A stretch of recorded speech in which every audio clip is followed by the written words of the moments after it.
Après un temps d'études, d'enquête et de concertation avec la population, la communauté de communes du Seignan a présenté son diagnostic mobilité et le plan d'action qui en découle. On est un territoire, le territoire du Seignan, où on a bien sûr des mobilités pour aller au travail.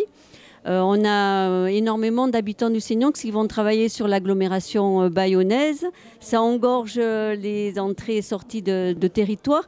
Et il faut qu'on réfléchisse à des moyens de se déplacer différemment.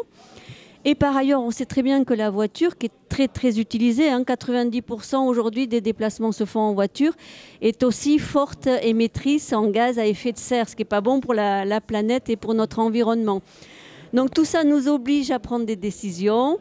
Et donc le plan des mobilités vient pour répondre à un certain nombre de questions et à développer des mobilités alternatives à l'utilisation de la voiture.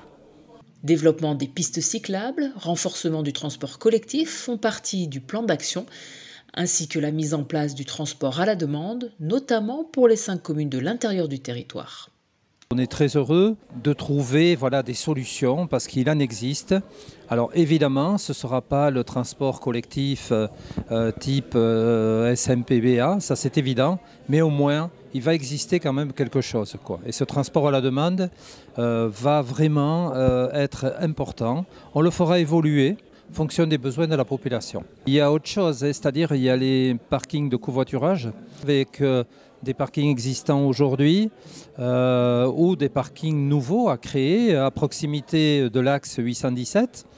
Ça d'une part. Et ensuite, on est en train aussi, on ne l'a pas dit ce soir, mais on est en train de travailler sur des pistes cyclables en interne pour relier les quartiers de bourgs ruraux comme les nôtres, pour les rapprocher de l'école, des services publics, mairie, commerce que l'on a en plein centre-bourg. Et ça, c'est important aussi.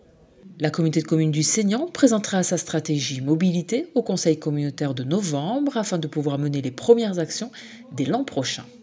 Dès 2025, on va déjà développer des parkings relais et de covoiturage. On va mettre à disposition un dispositif de prêt de vélo pour tester les vélos assistance électrique pendant 3 à 6 mois avant d'acheter son vélo, puisque c'est quand même des investissements importants pour un foyer. On va donc continuer à développer les voies cyclables aussi sur notre territoire. Et bien sûr, on va s'atteler au plus gros point du plan d'action, à savoir la mise en place du transport à la demande avec la région Nouvelle-Aquitaine.